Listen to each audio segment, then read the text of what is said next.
Yeah, good morning. And yeah, we started straight away with a day rest on Monday to prepare ourselves for the upcoming week with a lot of planning, a lot of solutions we can probably offer for the players to go through. On one side, on the other side, then turn it around with the start of yesterday to say, okay, let's separate and let's go into this game and not thinking about yellow cards, injuries, can somebody play 3 games and something like this. We just go into this as a single game and try to put the best players we have available onto the field. Of course, there are always some question marks in terms of preparing. It looks like Bernard Parker could be back for selection. It looks like Reef Frosler will probably be not available. Good, Kieran Bacchus definitely not, but we said immediately after the injury he conceded it will take a time of 3 weeks, and in the moment we are in the 2nd week with him, there's no chance. Otherwise, good.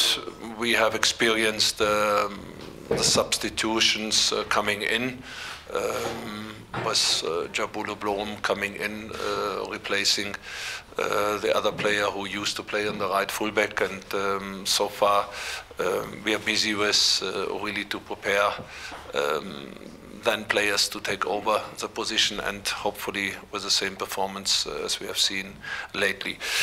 Of course, cup game going into the next round is the target, very clear. Preparations are done intensively in the same way, analyzing the games, watching them live, that's one part, and secondly, of course, what is known and preparing ourselves with certain solution, what has to be done to be successful. That's what we are busy with it in the moment, and yeah, it goes quick. Today is Wednesday already. I think there's not in the moment a lot of time for training. It's more maintenance, and a lot of stuff is probably going more in the tactical analysis, preparing and reflecting the last game, like now 8-9 players just for our transition business, where we thought we could do better. Some have been successful relating to the last games. So that is how we are preparing ourselves. First part, good. It's of course, if you have a number of players brought in new, and probably here and there a certain result is not coming as you like to see. That's one reason. The second reason, of course, you always look into it, which way of playing you have on the other side. Stellenbosch were the 2 games before, knowing that they definitely have a very deep sitting defense. Highlands Park is well known for a very attractive man marking way to handle games successfully. Good, then it is always something where you put it into your doing, independent on the so-called whatever it is, game model or something like this. There are certain principles available, and of course the next point is how far your players are doing the job, are fit, are prepared, are hungry, and I see the changes, yes, but I can't give you really a reason for it. That's something what they have to decide on their side. Despite you see certain elements of how they do stuff,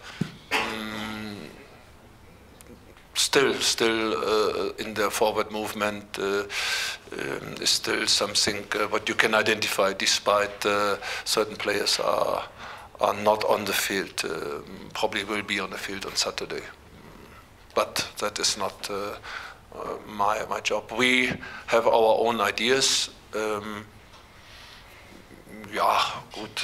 In the end, I'm interested to have 3 points or to have the qualification for the next round.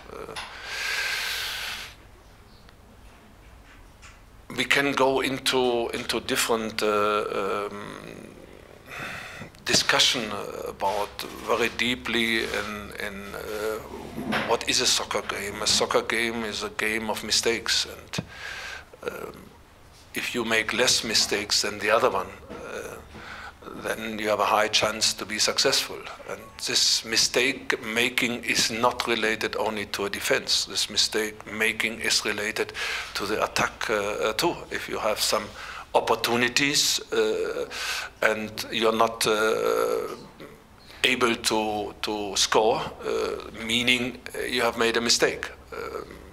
If you are not in the right position in your defensive work, good, then there is a mistake, there is an error, something. And if you are capable of making less mistakes, then you have a high chance to be successful. And that's one stuff how you can see.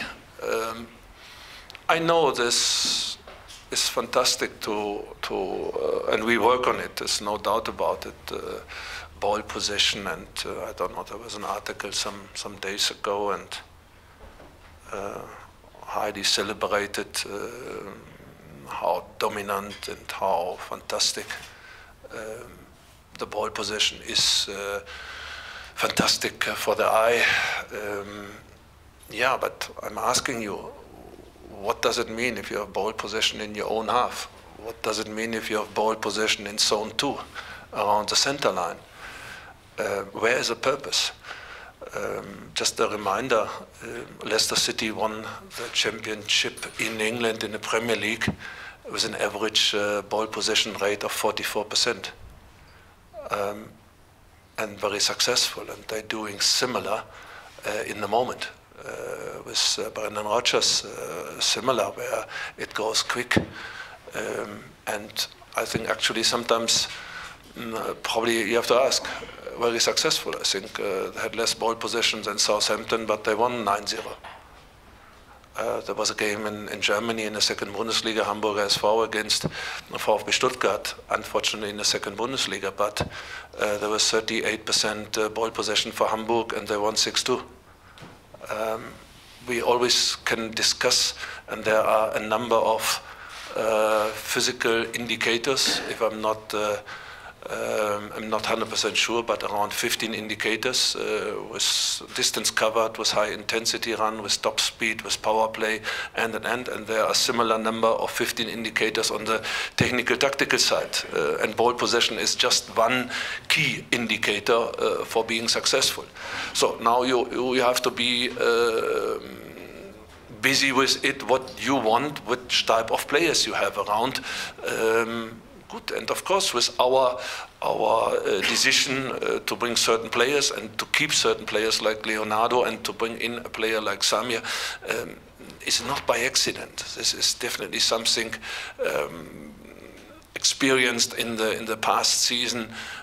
To know we have to do something different, and to do something different, to have a different outcome, I think that's a little bit where we have been busy with it and where we are busy with it day in, day out. Coaches have to decide.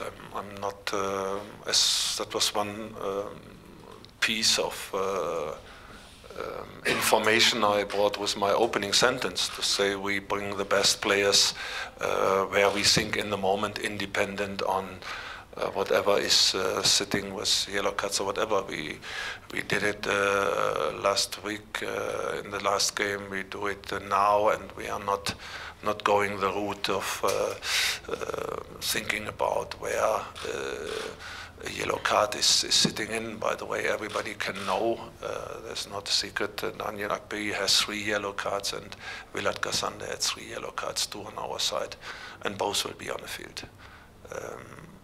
Therefore, I cannot even explain furthermore what's the decision behind. You have to ask the other side. Of course, it's a normal flair. There's nothing wrong with it. If you go into a derby like this, the crowd, the dynamics around building up, people coming with expectations, has nothing. You're not interested even where you're sitting. You must be prepared for stuff. And yeah, that's a derby. It's a real derby. Nothing against other clubs. If you play in Free State, a derby is different. That's what it is. It has definitely a certain character of specific dynamics, as I said already. And we should not go this route to say, okay, they're sitting somewhere in the league and it's an easy go. Definitely not. I saw it yesterday evening. The team has huge potential. It doesn't matter if Loch is on the field or not. The team has huge potential and waiting for the probably click. And as I had always, a win last night, believe some people will discuss it on a big window. Let's not go into it. It was a 1-0 success, and that gives you something in front of a game like this. It's definitely a very interesting one. I don't live in the past, and I don't live in history, and I don't like to play legends. It's all about today. What is possible, what we can put in place, and that's the most important stuff. I don't like to discuss what happened 2005, 2006, 2007, 2018, or whatever in terms of it's all snow from the yesterday living part. We have spent beginning on the 19th of May. I was here 7:30 in the morning. We had a lot of discussions. I left most of the time after 6. Good, I spent 9 days going to Bangkok or to Auckland. From this 9 days via China, I was 4 days in a plane. Sometimes you have to do some duties at home. The rest we spent here, analyzing, going into it in details, watching what was really going, not get carried away. And we have done it very intensively. If I say we, you can probably make an interpretation about it. My office is small, but looking into it really, if somebody likes it or not, to really do stuff different, to have a different outcome. That's a bit the background about it. And of course, with having more than less 4 players out of 5 new consistently under the first 12, 13, I think that's 100% rate. What really gives it, and I said it again, and I will repeat it again, this players like Eric Matoho, like Lebochang, Manyama, just to mention 2, plus some other guys who haven't been with the team over the last 6 months, last year. This is so crucial. This is so crucial. They are new players. We have definitely 8, 9 players comparing to the last average 11 players being on the field last year. And good, that's one part. On the other side, the training sessions, the intensity, the approach on and off the field, the mindset, putting habits in, what it means to be confident and to be dominant.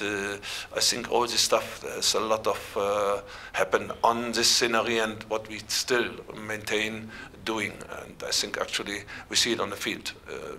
The attitude is for me, for us, and the habit of producing confident players is very, very crucial for being successful in the end of the day. It's it's a question I basically will not answer because I haven't worked with him, because I haven't seen him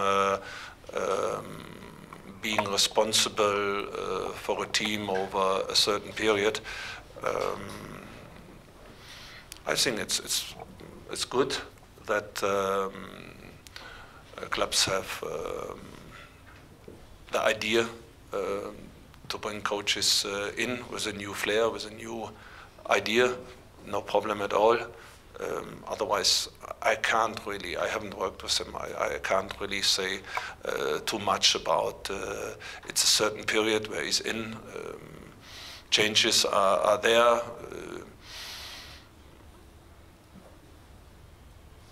Following big philosophies, it's fine. It's okay. Just.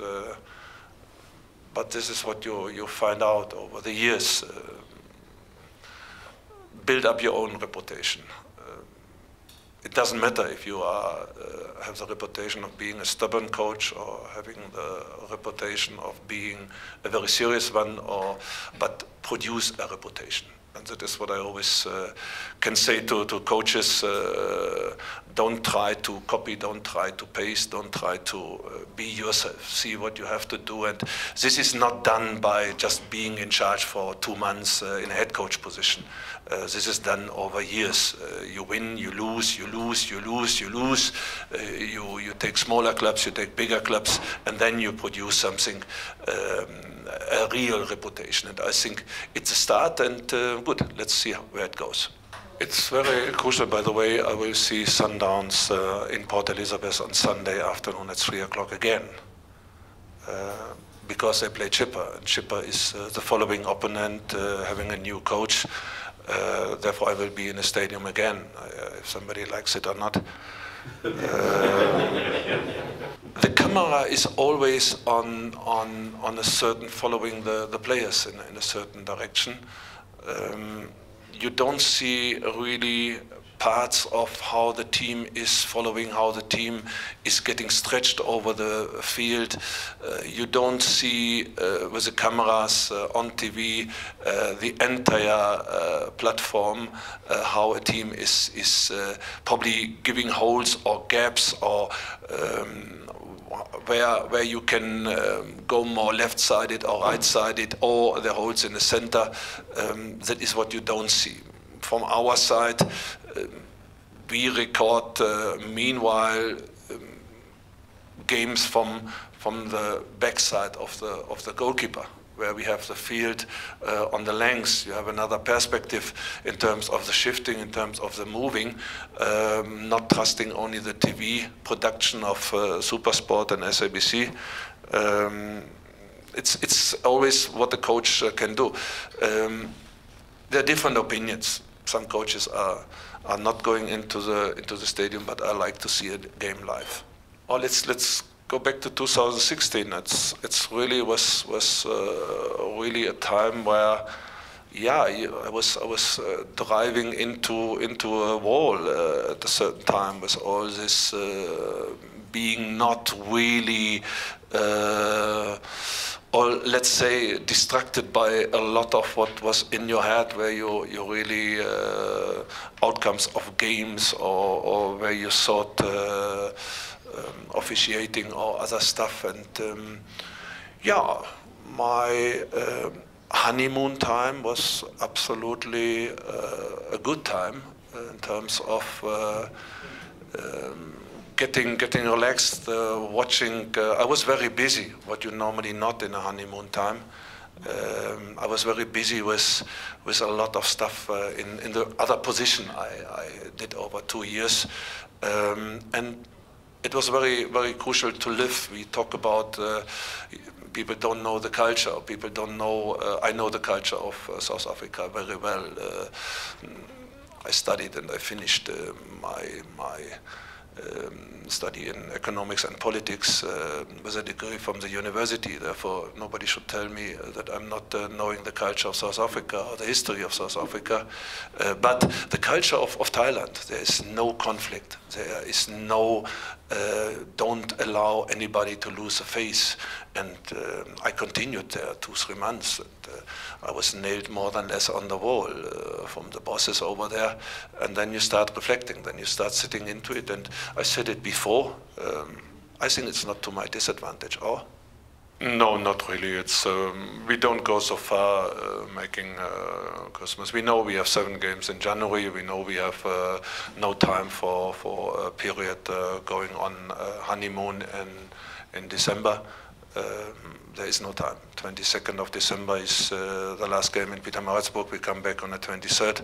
We will probably have here and there 2 days off, but that's all. Of course, you look a little bit on the entire if you preparing your direction for the entire season. But to emphasize or to intensify certain stuff at a certain point, no. We started the season, and that's always something in terms of physical preparation, in terms of training your mindset, your brain, your attitude. Deserves, and that's the point, it deserves maintenance. It deserves maintenance at any time to make very clear, don't forget about it. We had a good win, good 3 points, give us a comfortable situation in the moment, but immediately after the game saying if you start happiness and being sweet and having sweetness in your eyes and all this stuff, that's not the right. That is what definitely reminding ourselves, and I think the players are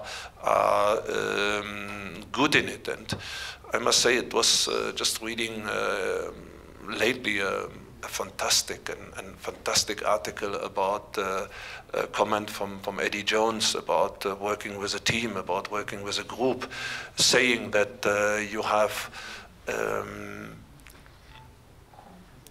to train players to find solution on the field. Because a game is not only a game of mistakes, a game is producing a chaotic moment again and again.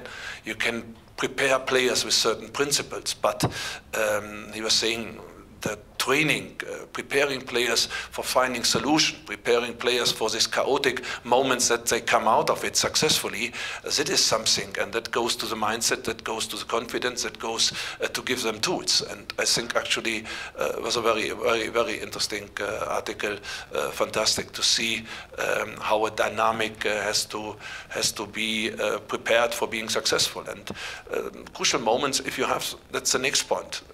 We always talk about physical presence of a player like Samir, but more interesting for us was to have chats with the players, to see how players are capable to contribute in discussions, to contribute in finding solution, to contribute successful movements, probably here and there. And if somebody is probably positioned on the right and all of a sudden he is on the left, as long as they are communicate, as long as they are sorting themselves out on the field, knowing what's the role, knowing what's the expectation, it's fine. It's okay. It's not a problem. But this is a little bit to see and to indicate, do you have the right players? Not only the physical presence, it's how confident and how can a player contribute in a certain way.